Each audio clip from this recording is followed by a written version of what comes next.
আমি বিয়ের আগে যেমন শপিং করতে ভালোবাসতাম, কসমেটিক্স কিনতে ভালোবাসতাম, পার্লারে যেতে ভালোবাসতাম, বিয়ের পরে এখন আমার বাজার করতে বেশি ভালো লাগে। আমি এখন বাজার করতে বেশি ভালোবাসি। আর আমার মনে হয় প্রত্যেকটা মেয়েরই মনে হয় এরকম, বিয়ের পরে বাজারটাই বেশি আপন হয়ে যায়। কারণ বাজার কি করব, কিভাবে রান্না করলে হাজবেন্ড বাচ্চারা খেয়ে ভালো লাগবে তাদের, আমরা এই চিন্তাই সবসময় করি। আসসালামু আলাইকুম এভরিওয়ান, আমি নিরিশা বলছি সিঙ্গাপুর থেকে। আবার একটি নতুন ব্লগ নিয়ে চলে এসেছি। ওয়েলকাম জানাচ্ছি সবাইকে আমার নতুন ব্লগে। তো আমি আবার চলে যাচ্ছি গেলাঙে। যদিও আমার প্রতি মাসে 2-3 বার যাওয়া হয়, আবারও চলে যাচ্ছি আমার ননাসের সঙ্গে বাজার করতে। তো আজকে আমরা মাছ কিনবো। সকাল সকাল বের হয়ে গেলাম, প্রথমে বাসে, তারপর হচ্ছে এমআরটি। তো যাই হোক, আমরা অবশেষে গেলাঙে চলে এসেছি। চলে আসার পর প্রথমেই হচ্ছে যে ওরা ভাতিজা আর ফুপু মিলে এখানে মিটিং করছে যে ওরা কি খাবে সকালে ব্রেকফাস্টে। তো আমি আর কি করবো, আমার তো একটাই খাবার, ওই যে ওয়াডে। এই ওয়াডেটা আমার এত পছন্দ যা বলে বোঝাতে পারবো না। কারণ যখনই আমি এখানে আসি তখন আমি এই ওয়াডেটা খাই। ওয়াডে খেতে আমার অনেক ভালো লাগে। তো আমার ননাসকে বলেছি তুমি বসো, আমি ওয়াডে কিনে নিয়ে আসি। তো এই যে এখানে চলে আসলাম নিয়ে কেনার জন্য। 4টা ওয়াডে $3 করে। তো যাই হোক, আমার ননাস ব্রেকফাস্ট নিয়ে আসলো আমাদের জন্যে, হচ্ছে ফিশ বলস নুডলস। তো ফিশ বল নুডলস আমার অনেক পছন্দের। তো যেহেতু সকালে নাস্তা এত বেশি খাওয়া যায় না, তো আমি বলেছি যে আপু আমাদের জন্য একটা নেন, আমি আর আমার ছেলে আমরা শেয়ার করে খাবো। আর আপু নিয়েছে একটা। তারপর আপুর এখান থেকে আমাদেরকে দিচ্ছিল, যেহেতু আমরা দুজন খাচ্ছিলাম। তারপর বলছে আমার এখান থেকে আরেকটু না। বলছে না আপু আর দিয়েন না, আমাদের এটাই ইনাফ। তো আমার মাই ছেলে মিলে আমরা এই একটা বলে বসেছি। আলহামদুলিল্লাহ আমাদের একদম ইনাফ হয়ে গেছে। তারপর আমি একটু ওয়াডে খেয়ে নিলাম। ওটা না খেলে তো আর হবেই না, আমার গরম গরম ওয়াডে বলে কথা। তারপরে যে খেজুর নেব একটু পর যাওয়ার সময়। তো আগে আমি তোমাদেরকে নিয়ে যাই মাছের বাজারে। তো যাওয়ার সময় এত মানুষ, আজকে যদিও ছিল শনিবার, আর আজকে ভিডিওটা করে আজকে আমি আপলোড দিচ্ছি। তো যাই হোক, এই যে এখান থেকে আমার ননা শুটকি নিয়েছে। তো শুটকি মাছ ওদের খুব পছন্দ। তো আমার যেহেতু বাসায় আছে শুটকি মাছ, সেহেতু আমার আর নেওয়ার দরকার নেই। তো আমি বলছি তুমি নাও। তো এই যে দেখো, এটা হচ্ছে একটা মালের শপ। আর গেলাঙে সব কিছু প্রত্যেকটা সবই হচ্ছে, বেশি অংশ সবই হচ্ছে মালের শপ, গ্রোসারি শপগুলো। তারপরে চলে আসলাম মাছের বাজারে। দেখো ওয়াও, কত বড় বড় মাছ।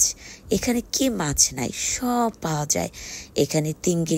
তিনগিরি, কুড়াল মাছ, কুড়াও মাছ, তারপরে গোল্ডেন প্রম্পেট, হোয়াইট প্রম্পেট, দেন হচ্ছে রেড স্নাইপার, তারপর কম্পং ফিশ, তারপরে সিভাস ফিশ, তারপরে ক্র্যাব, স্কুইড, এভরিথিং সব পাওয়া যায়। এইগুলো হচ্ছে সিভা। তো সিভাস ফিশগুলো খেতে অনেক ভালো লাগে, বিশেষ করে ফ্রাইড করে। তো ফ্রাইড ফিশ আমার তো এমনিই ভালো লাগে। তারপর চলে আসলাম, আবারও আমরা এখানে ড্রিঙ্কস করার জন্য চলে এসেছি। গলা একদম শুকিয়ে গেছে, আমি বার্লি ওয়াটার আবারও নিয়েছি। তারপরে যে এটা দেখে আমার খুব ভালো লাগছিল, এখান থেকে অনেকগুলো আইস পড়ছিল। তো আমি ভিডিও করতে করতে দেখি যে ভাইয়াটা না কোন ফাঁকে যে ক্যামেরার সামনে চলে আসছে, আমি বুঝতেই পারিনি। যখন আমার চোখে চোখ পড়ে গেল, আমি লজ্জা পেয়ে তাড়াতাড়ি আমার ক্যামেরাটা অফ করে ফেলেছি। যাই হোক, জিনিসটা দেখতে আমার অনেক ভালো লাগছিল, তাই একটু ভিডিও করে নিলাম তোমাদেরকে দেখার জন্য। তো তোমরা দেখেছো কিভাবে আইস পড়ছে বৃষ্টির মতো।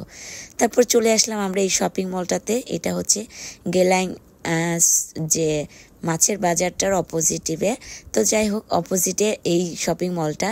আর মাছের বাজারের নামটা আমার ক্লিয়ারলি এতটা মনে নাই, এটাকে শ্রী বাজার না কি বাজারই বলে, এটার আমার এতটা আসলে বলতে পারছি না ওরকমভাবে, এটার প্রোনাউন্সটা তো একটু কঠিন। তো যাই হোক, আমরা চলে এসেছি এখানে সমস্ত আতর পাওয়া যায়। আর এখানে হচ্ছে বোরকা বলো, তারপরে যে ফুল লং স্লিভ যে শর্ট ড্রেসগুলো, তারপর বোরকার মতো ড্রেসগুলো সব পাওয়া যায়। তো আমার ননাস হচ্ছে এখান থেকে নিচ্ছিল কয়েকটা ড্রেস। আগে থেকে আমাকে বলেছিল যে উনি নাকি এখান থেকে ড্রেস কিনবে। তো আমিও বলছি যে ঠিক আছে আপু, আপনি ড্রেস নেন। আমি তারপর এটার দামটা জিজ্ঞেস করছিলাম, $30। এই ছোট ছোট জিনিসগুলো এখানে এত দাম, এই জন্য আমি এই শপিং মলটা থেকে কিছুই কিনি না। তো আমার ভালো লাগছিল না, আপুকে বলছি আপু আমার অনেক টায়ার্ড লাগছিল, অনেক রোদ আজকে যদিও। তারপর আপুকে বললাম আপনি শপিং করতে থাকেন, আমি এখানে বসি। তারপর যে এখান থেকে নিচ্ছিল। তারপর আপু চলে আসার পর আমরা দুজন মিলে চলে গেলাম, আমরা বাস নিয়ে আবার চলে যাবো বাসায়। তো আমার ছেলে আমাকে হাতে ধরিয়ে দিয়ে বললো, আম্মু তুমি এটা খেলতে থাকো। তো আমি না খেলে বসে আছি, আর আমার মোবাইলটা নিয়ে ও আমাকে ভিডিও করছিল।